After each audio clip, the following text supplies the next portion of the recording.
يبسم على ختام مثالي يليق باسمه، يليق بكل ما قدمه للمنتخب الوطني للجزائر. هذه طريقة احتفال لاعبي المنتخب الوطني بودائع حليش، هذا الرجل، أقول الرجل وليس اللاعب، الذي قدم كل شيء للمنتخب، ليس العرق ولكن الدماء أيضا. نذكر ملحمة أم درمان عندما لعب مصابا على مستوى الرأس، شد عضلي، مغص معوي، الكثير من الأمور لم تمنحه من أداء مباراة كبيرة هناك في مصر. والآن رياض محرز، غموس رياض محرز بالمجسم يحتفل بهذه الطريقة رفقة الأنصار، رد فعل من الأنصار.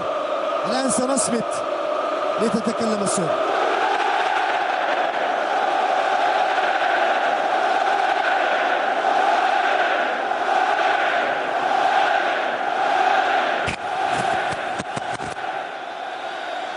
قبل سنة من الآن المنتخب الوطني عاد بتعادل مثير من غامبيا، سنة بالتحديد، سنة ويوم. المنتخب الوطني كان يعاني مع المنتخبات، مع صغار القوم في القارة. اليوم المنتخب الوطني هو بطل افريقيا، هو الرقم 1 افريقيا. الآن محرز قائد المنتخب الوطني، النجم الأول للمنتخب الوطني، النجم الأول في افريقيا، يحمل المجسم ليحتفل رفقة الزملاء، رفقة القائد حليش في ليلة وداعه، رفقة 50,000 متفرج الذين توافدوا على مدرجات الملعب الجوهرة 5 جويلية. فقط الحلم والعمل، نحلم ونعمل من أجل الوصول إلى أهدافنا، إنما نحن صنع أفكارنا، هكذا يقول العرب، وهكذا ما آمن به جمال بالماضي وأشباله. صنعوا، وضعوا فكرة ومشروعا صلب الأعين قبل بداية الكان في مختلف وسائل الإعلام. قال سنذهب إلى مصر من أجل التتويج. الرجال وفوا بوعودهم، توجوا بالنجمة الثانية بعد 20 سنة. وأين؟ في مصر، في أرض الكنانة، في أرض كرة القدم. هناك زعيم القارة المنتخب الوطني توج وعاد بالمجسم الذي نشاهد أمامكم. الصورة، صورة حليش، هذا البورتري، الصورة المقربة لحليش بالدماء التي بذلها في تلك المباراة، في تلك الحادثة هناك عند أشقائنا. نعم، بذلوا الدماء، والفرح اليوم متاح للجميع دون استثناء، دون إقصاء، للذين توافدوا على مدرجات ملعب 5 جويلية أو للذين يتابعوننا على قنوات التلفزيون الجزائري. متواصلون دائما معكم. الفرح سوف لن يبرح قلوب الجزائريين، ونتمنى ذلك طويلا طويلا. وما أحوجنا إلى الفرح نحن كجزائريين في هذه الأيام.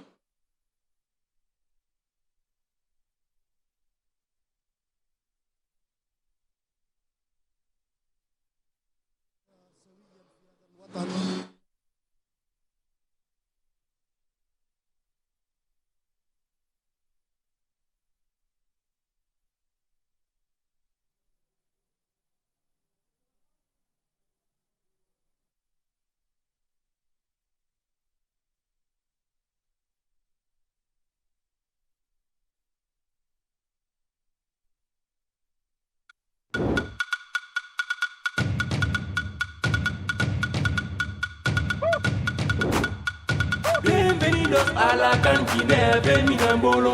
Ole, ole, ole, ole, ole, ole, ole, ole.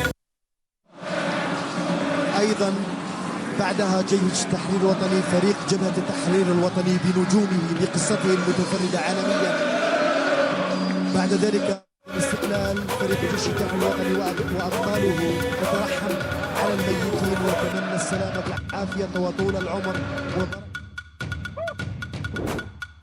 Bienvenidos a la cantina de Minambolo. Ole, ole, ole, ole, ole, ole, ole, ole. وبركاته. أهلا بكم مشاهدينا في هذه السهرة الكروية، في هذا العرس الكروي الذي يحتضنه ملعب 5 جويلية الأولمبي على هامش ودية المنتخب الوطني أمام البنين، وفوز الخضر بهدف مقابل 0 ليؤكد بذلك قوته في الآونة الأخيرة بعد أن تسيد على إفريقيا وبالتتويج بالكأس الثانية. سيكون معي في هذا البلاطو للحديث أكثر عن الأجواء المتواجدة هناك بملعب 5 جويلية، وأيضا بالتحليل والنقاش لمباراة البنين. نبدأ بالضيف الذي التحق بنا اللحظة، المدرب الشاب لفريق اتحاد الحراش اسماعيل جليد. أهلا وسهلا بكم. السلام عليكم، مساء الخير. Encore une fois, très heureux d'être en face, Wahid. Et salam alaikum en tout cas, ça fait plaisir. إن شاء الله، مرحبا بك. إن شاء الله. يرى أيضا يلتحق برفيق وحيد في البلاطو دائما. مرحبا رفيق. شكرا، مرحبا بك سمير، سعيدا بالتواجد مع في قناه نميديا اكيد. واحد نمرودي معنا اليوم حاضر، والشيخ بيان سور في توجور رافي داتر يعني ici avec vous. مرحبا بك pour la deuxième fois. J'espère que ce sera pas la dernière. Toujours un plaisir. Toujours un plaisir. عطي علي نبدا. معاد نمرودي، مرحبا بك. تحية لك زميلي سمير، كذلك أنا نرحب برفيق وحيد، بالضيف مدرب اتحاد الحراش وبالمشاهدين الكرام. معاد، الشوط الاول شفته يعني في الملعب، يعني عملت لنا شويه انا ورفيق. رفيق كان متحمس لهذه الاجواء اللي اصنعها اجواء كبيره كما تشاهدون على المباشر. كانت ذلك بدرو في الاجواء التي يصنعها لاعبو المنتخب الوطني فوق ارضيه الميدان، والاحتفال بالكأس الثانية في تاريخ الجزائر في صورة معبرة جدا عن ما صنعه أبطال الجزائر محاربو الصحراء. هذه هي الحفلة التي على المباشر من تصوير التلفزيون الجزائري، حتى نعطي كل حق التلفزيون العمومي، حتى نعطي كل ذي حقه حقه في الرفيق. هذه هي الصورة الرائعة بحضور جمهور غفير وغفير جدا لمشاهدة النجمة الثانية عن قرب هذا بغداد بونجاح. نعم، صور ستبقى راسخة في ذهن كل الجزائريين. رفيق وحيد الذي عاش رفقة معاد هذه هي الأجواء في مصر. رفيق، اليوم كنت أتمنى أن تكون بملعب 5 جويلية، يعني كنا نتمنى أن نكون في ملعب 5 جويلية. اكيد انه من المفارقات اني في 1990 كنت مناصر صغير وحضرت نهائي كاس افريقيا، اول كاس بالجزائر تحديدا بملعب 5 جويلية. نعم. اليوم ثاني كاس بالجزائر وبالتحديد بملعب 5 جويلية 29 سنه بعد يعني اول كاس. اليوم عندنا دوزيام تروفي.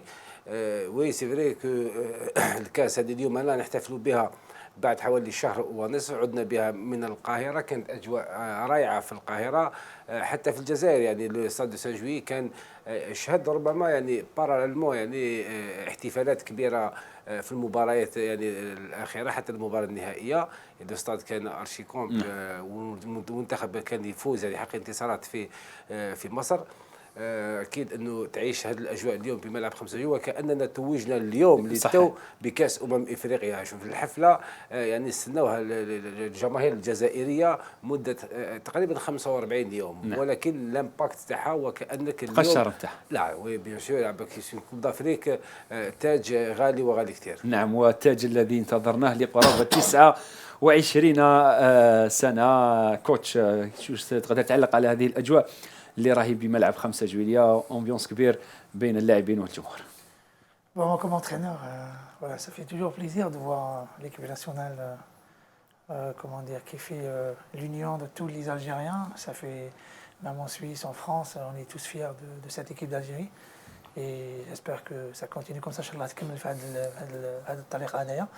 وكما قلنا l'autre fois, il faut s'appuyer sur ce succès pour développer le football algérien. Pas trop de classe, on est champion d'Afrique.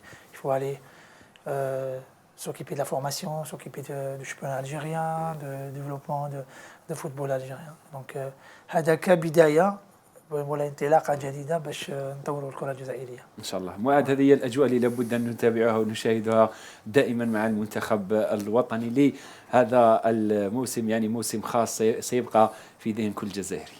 أكيد، وهذا ما نتمناه. ربما التتويج اليوم بكأس أفريقيا هي نقطة انطلاقة جديدة للكرة الجزائرية، للمنتخب الوطني الجزائري بعد ما عاش عثرات عديدة بعد التتويج، نقولها بعد التتويج بكأس أفريقيا الأولى سنة 1990. بعد ذلك لم نشهد تتويجات على المستوى القاري، حتى بدأنا نتساءل في بعض الأحيان لماذا هي ثقافة التتويجات غائبة عن المنتخب الوطني الجزائري. نصل إلى أدوار متقدمة، نفوز مثلا بمباريات إقصائية مؤهلة مباشرة إلى كأس العالم مثل ما حدث في درمان، لكن ثقافة التتويجات غايبة. ربما إن شاء الله اليوم نتمنى أن تكون انطلاقة جديدة. زميلي سمير، لو كنت ما سافكش لحظ أنت رفيق وكذلك زميل، أنا فضلت أن أكون حاضر في الشوط الأول، هناك كنت حاضر في أكيد رفقة شهر في ملعب، وكذلك الزميل وليد مرزوق اللي راهو في الملعب للعمل. صدقني زميلي سمير، حتى احنا عشنا تتويج مع رفيق في مصر، وكان تتويجات كان تتويج رائع، كان شعور خاص، وانك خارج الجزائر تجلب الكاس، تضيف النجمه الثانيه الى قميص المنتخب لكن الوطني. 5 جويلية يبقى 5 جويلية، لكن 5 جويلية عنده نقولوا طابع خاص. عنده طابع خاص وشعور خاص. بدايه المباراه، دخول اللاعبين، تحيه الانصار مع اللاعبين، كذلك لما اتصور زميلي سمير لما دخل جمال بالماضي الى ملعب 5 جويلية، الملعب كله اهتز يهتف باسم جمال بالماضي. تحس باللي اليوم العلاقه علاقه جد وطيده بين الانصار وبين مدرب المنتخب الوطني جمال بالماضي. نقولوا رفيق خلاص كسبنا منتخب، عندنا منتخب اللي دوك ما نخافوش، لانه وقت فات كنا كي نلعبوا ب5 جويلية كنا نشدوا قلوبنا، هي بالنتيجه، هي بالاداء، هي امام منافس ليس حتى انا نقول منافس البنين كان متواضع، لانه منتخب قوي وقوي جدا. كنا امام منتخبات مغموره، كنا ما نشوفوش منتخبنا اللي نحبينه، هذا هو بالذات. كنا ما نشوفوش هذا المستوى، يعني اللعب الفردي ولا اللعب الجماعي ولا هذه الفنيات ولا الاهداف. يعني خلاص نقولوا الان عندنا منتخب كبير، منتخب تسيد على افريقيا بجداره واستحقاق، يعني فاز عليهم كاع، حتى البنين اللي فازت على بالماضي في اول مواجهه له مع المنتخب الوطني، اليوم خلف الطار، وهكذا يعني فاز بكل المنتخبات بكل اللقاءات تاعو مع المنتخب الوطني. اولا نتكلم على الجمال، تكلمت على ملعب 5 جويلية. اعتقد انه المنتخب الوطني كان سيحظى بنفس الاستقبال الجماهيري الكبير في أي ملعب من ملاعب الجزائر. المنتخب الجزائري على مر السنوات السابقة حقق إنجازات كروية خارج ملعب 5 جويلية، ملعب البوليدة، ملعب قسنطينة، ملعب عنابة، ملعب تيلمسان، وهران كذلك. يعني كان دائما حضور جماهيري كبير. هذه يعني المنتخب كما قال الشيخ يلم شمل كل الجزائريين، يدير فرحة كبيرة. ثانيا بالماضي كان فات يعني ربح منتخب البنين 2-0 في الجزائر، يعني في مباراة رسمية، خسر هدف مقابل 0 في التصفيات وكسب 2-0. هذه مباراة ثانية اللي يفوز بها أمام منتخب البنين كمدرب طبعا. لكن نقول بعد التاج، يعني هذا يعني إعلان صريح على أننا أسياد إفريقيا وسنظل على هذا المنوال. أعتقد بأنه ربما رانا شوية في الأحلام. الواقع يقول أن المنتخب الجزائري عادة ما يتراجع بعد أي تتويج، كان غولاشمون وماشي يوناني عدة سنوات، وكما قال يكون إنجاز يكون موراه هي الحاجة الإنجاز يكون عنده طعم أكثر إذا كان فيه دي روتومبي على الفوتبول ناسيونال. هذه يقول لك تروح كوب دي موند، كوب دافريك، التداعيات تاعو هو هذيك لونغو تصلح المنظومه الكرويه تاعك، سواء من جانب يعني التكوين، من جانب ربما البطوله الوطنيه، نزاهه اللعب، يعني بطوله من مستوى رفيع تقضي على الافات، المخدرات، العنف، كل شيء تبني يعني الملاعب. اذا ما عندكش يعني لي روتومبي وكانك ما درت ولا شيء، يعني عندك تاج وانتهى. كي تقول لي هل نبقى على هذه الديناميكيه، نقول لك اتمنى ان نبقى على هذه الديناميكيه. المدرب الماضي يعرف يعني واقع الكره، على باله من الصعب البقاء في القمه، ربما هناك استثناءات قليلة وقليلة جدا من منتخبات حافظت على نفس النسق ونفس الإنجازات ونفس النتائج على المستوى العالي لعدة سنوات. منتخب مصر نال 3 مرات كأس إفريقيا، من الصعب تحقيق هذا الرقم. لكن اليوم أنا نطرح سؤال ما تكلمناش عليه في الندوة الصحفية، لم نتكلم حتى على منتخب البنين، لا من جانب الماضي لا من جانب الصحفيين. تكلمنا على الخلافات، نتمنى نطوي صفحة الخلافات. ما بوزيناش اون كيسيون ميزا بار لو بينا ما تكلمناش عليه، ما قلنالوش يعني ماذا بعد التتويج اي ابري ماتنا واش لازم نديروا، كيف ستكون استراتيجيه المدرب الوطني حتى يبقى على المنتخب الوطني. كان هناك سؤال ورفيق حتى نصلح لك، كان هناك سؤال كيف حتى نبقى في القمه مع جمال بلماضي، وقال انه هذا الشيء اليوم اللي رانا نعملوا في اولا تكلمت مع اللاعبين بعد الفوز مباشرة بكأس إفريقيا، تكلمت معهم في هذه النقطة بالذات كيف نبقى في هذه الديناميكية، ثم هذه النقطة اللي راح نناقشوها مع الاتحادية الجزائرية وحتى اللاعبين. أنا أمس كنت في منطقة مختلطة في آخر حصة تدريبية المنتخب الوطني في سيدي موسى، طرحت السؤال، طرحت على محرز، طرحت على يوسف بالليلي، هل اليوم المنتخب الوطني راح يستثمر في هذا التتويج حتى يبقى في ديناميكية الفوز؟ ربما جمال بالماضي هو عارف، ونشوفوا حتى نشوفوا اللاعبين اليوم اللي استدعاهم للمنتخب الوطني كانت تدعيمات لهذا التربص. وحتى وان المباراه اللاعبين قالوا انها مباراه احتفاليه اكثر منها مباراه وديه تحضيريه للاستحقاقات القادمه، بما انه عندنا موعد اخر في شهر اكتوبر. لكنهم خداو هذه النقطه رفيق بكل جديه حتى يبقوا في هذه الديناميكيه. ولازم ما نقولش لازم حتى ما نكونش في مكان المدرب، ربما ضخ اسماء جديده متعطشه من اجل الفوز، من اجل الفوز بمباريات، من اجل تحقيق ما حققه هذا الجيل، ولو انه الجيل ما زال اللاعبين الشاب معدل عمرهم 27 28 لكن في سنه راح يعملوا به مستقبلا. صحيح الناخب الوطني قال انه العام الجدي يبدا من اكتوبر ويروح، يعني في التصفيات والمباريات المهمه منافس سيكون اقوى، يعني الخدمه الصحيحه راح تبدا في اكتوبر. كوتش شوف هادو لي جوار اللي دركا اللي محرز اللي فيغولي يزيتي لا ديجا افون، سي كو بالماضي واش قدر يدير سي كي لا سو لي فير جوي انصامبل. كانوا من قبل ما كانوش يلعبوا انصامبل، كانوا يلعبوا انديفيدوالمون ميم كوليكتيفون، ما كانوش مليح، ما كانوش يدافعوا انصامبل، ما كانوش يهاجموا انصامبل. بالماضي جا ويلا سو لي فير جوي انصامبل، c'est-à-dire ils défendent collectivement en bloc compact. Il y avait une solidarité défensive، كاين هذاك التعاون بين اللاعبين في ناحيه الدفاع. ويل a su encore les faire jouer ensemble collectivement au niveau offensif. Ça ce qu'il a su. Encore une chose par rapport à Belmadi, je suis fan de lui. Au début j'étais un petit peu sceptique, là maintenant vraiment je suis fan, c'est que il a su inculquer la culture de la gagne.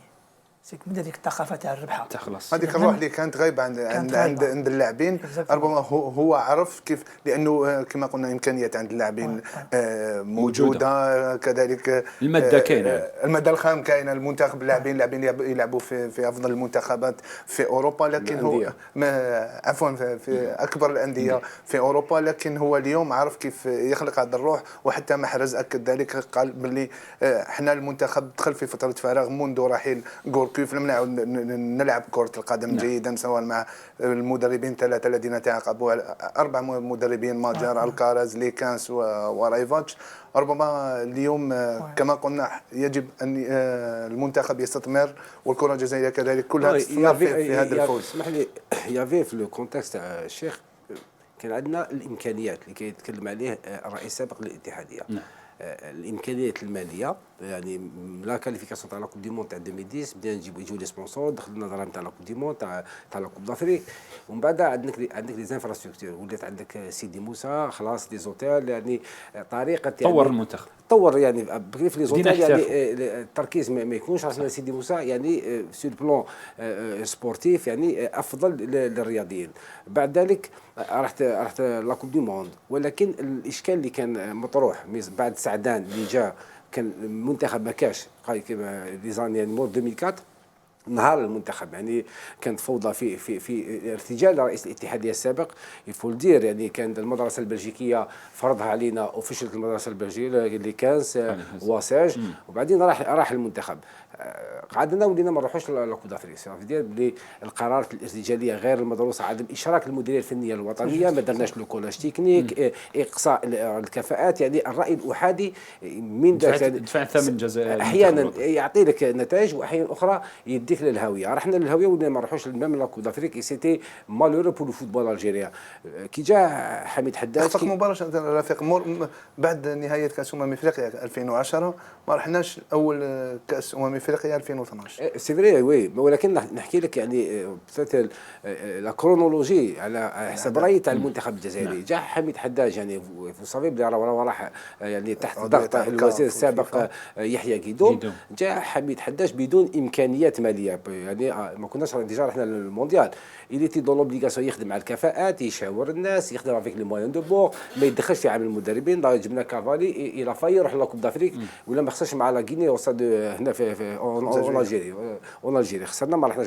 مي حداد بدا يعاود يبعث المنتخب من باقل الامكانيات، وعاودنا ولينا وجاب رابح سعدان كي راح واسمه رابح سعدان عاود انتشل المنتخب الجزائري اللي كان معاه في 2004. بدينا بشويه باسكو لانه لماذا؟ لانه على ليبوك واش كان كاين ما كانش الامكانيات، يافي با ميم لي زانفراستركتور، ولكن على الاقل حداش ما كانش يدخل في عمل المدرب اللي بيتيت دون لوبليغاسيون. وحد اسمح لي اون 2009 في عهد حداش درنا لا كوب دافريك تاع لي كادي لي يو 17، وهذاك كان عثمان ابرير وكان حكيم الدان في الطاقم الفني، ورحنا لا فينال خسر مع لا غومبي على بالي زون فرودي لي جوار تاعهم. اي بي دار لاكاديمي تاع هو اللي لونسا لاكاديمي على ليبوك، خمم في لو بروجي تاع لاكاديمي تاع لي جوار اي سا دوني لي فروي اون 2015 اللي فرحات اللي راحوا لا كوب دافريك بالخماسه اليوم. وين بالخماسه سي 23 بهم كي جا راوا اللي هو استثمار هو اللي صابهم براتيكمون واجدين، رحنا بهم لي جوز اولمبيك درنا الفينال. وكي جا راوا سي فري دار بوكو تشوز ملاح، راح قطع قانون البهاماس، جبنا لي جوار لي بيناسيونال ولادنا جو دي بيان ولاد لاجيري، مكننا ان نستفادوا من اللاعبين الجزائريين المكونين في الخارج. وكمل العمل تاع حميد حداش اللي راح لو دوزيام تور اللي حقنا لو فامو جروب تاع ماسار لا زومبي لو رواندا في دوزيام تور فينال، وراح بها لا كوب دي موند. لا كوب دي موند عنده الحين كراو هذيك اللي عطى بعد لهذا المنتخب، بعد ما استفاد من صوت سيدي موسى. ثم ربحنا سيدي موسى، ربحنا لونغومو، وربحنا الاموال. ولكن لو ديتاي اللي عاود الى ديتروي ليكيب ناسيونال سيتي القرارات الاحاديه تاع رئيس الاتحاديه، التدخل في صلاحيه المدرب في طريقه اختيار المدربين. اي بوي سي فري عطى قنبله موقوته، راح سعدان صرا اللي صرا، جا بن شيخ يموكي ديكسبيريونس، ما رحناش لا كوب دافريك اون 2012. ملف في هذا الخضم هذا يعني الصدمه اللي تدون لوبليغاسيون يجيب ان اوتر انترينور اللي عنده الثقل، جاب فايدا ليلوزيتش عاود بعد سي فري سيتي ان بو ديفيسيل. رحنا لا كوب دافريك 2013 خرجنا من بريمي تور، ما رحنا به لا كوب دي موند. كانت بوادر اعاده بناء المنتخب، صارت لا كاسيور مع ليلوزيتش، يعني بقى لو بروبليم بقى تدخل رئيس تدخل في صلاحيه المدرب. سيتي الطريقه لي زامبورطون. كي جا غوركيف من بعد، غوركيف انا الثقل عنده اسم كبير، عنده اسم يكون المدربين، فلسفه جديده.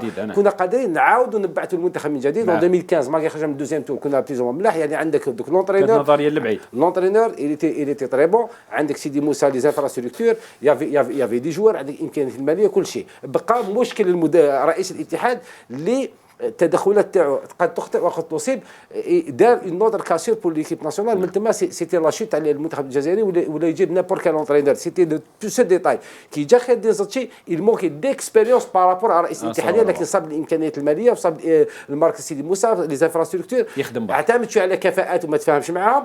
ومن بعد لونترينور لو شوا سيتي لا فوت تاع كيما لا فوت تاع نفس الخطا. الكاراس سيتي ان كو تات باسكو ما عندوش الضغط، خسر الكاراس، جا ماجر راح ماجر ودار طاح في لو شوا تاع بالماضي لونترينور كي فالي بور ليكيب ناسيونال. الحاجه اللي دارها مليحه بارابور راورا انه ما دخلوش في صلاحيات مضطر لا بطل. اي سي بور سيت ريزون كو لي كومبيتونس تاع الماضي بانوا في ارضيه الملعب. هذه كلام رفيق وحيد مجموعه دقيقه. رفيق وحيد راح جابها لنا، راح جاب لنا سلسله، فتح لي سؤال على اكتوبر، ما انت سرقت لي لا بارول ما اداها لي وحيد، وكنا نعاود نديها انا. تفضل كوتش. وحيد ويلي دو مي بونسيس تري بيان، عاود هضر على ان سوجي، عاود فكرنا كاع الايامات مليحه باش مليحه تاع ناسيونال. Je pense on est à la télépathie bino, on est sur la même longueur d'onde. المشكله c'est qu'on a trouvé un entraîneur, déjà un Algérien, صح. qui il défend البلاد. le drapeau algérien. Qui راهو كيزتشي souvent c'est des coups de tête. Il n'y a même pas de casting qui قال المقبله. يدوك اللجنه قال وشنو هو البروفيل تاع البروفيل، الانترينور، فوالا. واش انا حابين وي. كال جو اكسيتيرا، واش الانترينور اللي لازمنا الفريق الوطني، الاولويه لمن اترونجي ولا الجيريان، او سون لي الجيريان، C'est les s'il n'y a critères. pas Ça, les d'Algériens, critères, c'est les critères, voilà. هما نو يقول لك انا نعرف انترينور في اسبانيا لا. ينعرفوا لا. enfin C'est pas ça. عندي كومبريني لافير. فهمتوا واش حبيت C'est نقول؟ la vérité. مدرب نجح مع منتخب Non, مع quand فريق. tu prends un entraîneur ماشي مدروس ما تدرسش الكاستينغ، Le casting. c'est normal, tu te trompes. Il prend un entraîneur qui ne parle pas la langue, qui ne parle pas la langue, il dit un traducteur qui habite à Genève, que je connais très bien, où il dit que diplôme, blablabla. Arrête. Il dit arrive. Déjà, l'échec est déjà annoncé, l'échec annoncé, programmé. programmé, oui. On est d'accord. Belmadi, j'ai félicité déjà Zachi d'avoir pris Belmadi. Mais attention, Belmadi, c'était un choix par défaut. Par défaut, oui. Marquinhos, عاودنا Daouda ولينا Diabo. ولينا. Belmadi, il a donné raison à la compétence algérienne. Ça veut dire les Algériens, il y a des Algériens compétents partout en Europe, dans le monde entier. Juste, il faut s'intéresser. تسمى À مزيان Genève. مزيان ما خموش مليح وعاودوا جابوا Non, non, بالماضي c'est pas لهذيك ما Donc, وش on خموش est- مليح. سمير، سمير. Attends, je حتى- reprends. Donc on est très content que d'avoir un Algérien qui défend le drapeau algérien. En même temps, il est compétent. Il a su inculquer la culture de la gagne. Il a su donner هذيك الروح القتالية، روح المجموعة. Quand on les voit à la Coupe d'Afrique, il n'y a pas de يشوفوا remplaçant, il n'y a pas de يشوفوا titulaire. بالون. Moi, je m'identifie à Belmadi. Ouais. Quand je le vois coacher, je me vois moi coacher. Pour une fois, je suis très fier déjà. Bladi, champion d'Afrique, on a un entraîneur algérien, on s'entraîne avec on a des كوميونيكاسيون مع لي جوار تاعنا. la communication des joueurs. Maintenant, où on va maintenant? On s'arrête là? Non, on ne s'arrête pas là. Il faut faire du casting, il faut chercher la relève, il faut faire la prospection dans les clubs algériens. Hadal Boudaoui, Boudaoui. il a signé à Nice, il y a du Attal, il y a du Lossif, il y a beaucoup de joueurs. Il faut maintenant s'intéresser pour préparer la relève. خلاص بدينا أوكي. بدينا ولكن نقولوا من درك كاين من دو درك شونس، اسمح لي، كاين دو شونس مهمين باش ما نعاودوش نطيحوا كيما طحنا ابيك 90 2010 2014. لازم لك تكون فيدراسيون قويه وقويه جدا. مانيش نتكلم باش تدخل لي زانستونس يعني في لاكاف ولا فيفا الانترناسيونال، ولكن تكون احترافيه في طريقه العمل. واش شفنا من لا كوب دافريك لا يعني لي ديسيزيون تاع جمال بالماضي il cherche la perfection وبوكو دو بيرسون راهم ما نقولكش ils sont pas compétents، ولكن بتات عنده دي زيكزيجونس بالماضي ما غير متوفره اليوم. لازم لا فيدراسيون من ناحيه التسيير تتفادى ارتكاب الاخطاء. شفنا ماتش اميكال ما قدرناش نديروه لو 5. يا دي ديتاي اليوم باش نتوليو لاباج. لازم رئيس الاتحاديه يقتنع بانه مضطر يتخلى على سياسه السوسيال والكوبيناج والبريكولاج بيان سور، ويرتقي بمستوى الاتحاديه الى ما تتطلب المعايير الدوليه التي يعني يطلبها يكون النيفو تاع المنتخب جمال بالماضي. لانه اسمح لي نكمل لي في ديبار. الطرح بالك اليوم نشوفوا الاتحاديه الجزائريه ربما راهي موافقه جمال بالماضي في هذا الطرح، بما انه نشوفوا عمليه تطهير في المنتخب. حتى قالوا ما كاش تطهير، ولكن اليوم عمليه تطهير في المنتخب ضروري. الوطني في محيط مدرب المنتخب الوطني في الاتحاديه. ربما مع مرور الوقت راح تكون الاتحاديه كاين نيونس. اسمح لي باك نفهم. لا انا قلت لك كاين الاتحاديه محيط المنتخب الوطني، محيط جمال بالماضي اللي محيط حبوا يتوفق. المنتخب يقول لك بالماضي في لا كونفرنس دو بريس جو سوي ميتر ابور. انا سيد الموقف في المنتخب كل ما يتعلق بالمنتخب. الاتحاديه مضطره انها تعطي له هذيك لاكارت بلونش. واش يطلبوا ينفذوه حتى ينجح، لانه على بالك سيرفي تاع رئيس الاتحاديه هو المنتخب الوطني الاول. ما نقولش كل المنتخبات الوطنيه، ولكن المنتخب الوطني الاول. تقول لا بيرفكسيون على مستوى تسيير الاتحاديه. جو بونس با كو بالماضي حيدخل في تسيير الاتحاد الا اذا ما تعلق ذلك بالمنتخب الجزائري. محيط المنتخب في الاتحاديه، المنتخب الوطني في الاتحاديه نعود الجزائريه. الى الجانب الفني والى اهداف اخرى للمنتخب الوطني في المستقبل. تتحدث مقبل على بوداوي، على الوصيف، على يعني هاد اللجان هذوما. نقولوا المنتخب الوطني بدينا نبنيوه من درك، يعني من هذه المباراه هذه تاع البنين والمباريات تاع اكتوبر. هناك تصفيات لكاس العالم قادمه. خلاص راح نشوفوا جيل جديد في المنتخب الوطني في قادم المباريات. كوتش، On a une nouvelle équipe nationale qui est née depuis la Kahira, depuis la Coupe d'Afrique. Il faut maintenant la développer davantage. Contre les Morbila octobre, c'est-à-dire il faut chercher à hausser le niveau. Les matchs amicaux, les matchs de préparation, c'est pas contre le Burundi ou là contre le Cap-Vert. j'ai rien contre ces équipes modestes. Il faut aller chercher encore plus, aller jouer contre le Brésil, contre l'Argentine, contre la Belgique, contre l'Allemagne. Il faut aller se mesurer pour hausser le temps. Ou par rapport au haut niveau. Parce qu'on ne peut pas se situer par rapport si on joue contre le Burundi ou le Cap-Vert, on reste africanisé le football algérien. لا حتى لما تحضر مباريات مثلا لما تحضر تصفيات كاس افريقيا تواجه زيمبابوي وتواجه بوتسوانا كاس افريقيا لازم منافسين. C'est que maintenant on prépare le Qatar 2022, il faut maintenant avec on a une équipe nationale. كاين كاس افريقيا كاين كاس العالم. Maintenant il faut aller plus loin. Je vois très loin. Ça veut dire ça veut dire le long. Le moyen terme, le long terme. Le long terme. C'est-à-dire préparer la relève. On a une équipe nationale qui est née. Ils sont là. J'ai pris du plaisir à les voir jouer aujourd'hui. Il y avait la cohésion, ça sort depuis derrière, ça pose le ballon. Il y a le surnombre dans la surface des 20 mètres, etc. Très bien. Maintenant, on a une équipe nationale qui est née. Il faut maintenant hausser le niveau, penser au Qatar 2022, et évidemment aller à la prochaine Coupe d'Afrique, mais maintenant hausser le niveau en préparant les matchs amicaux contre des équipes mondiales. أنا ربما ما نوافقكش 100% في هذه الفكرة. خليوا الموافقة هذه حتى بعد الفاصل الإشاري. أوكي. أيوة.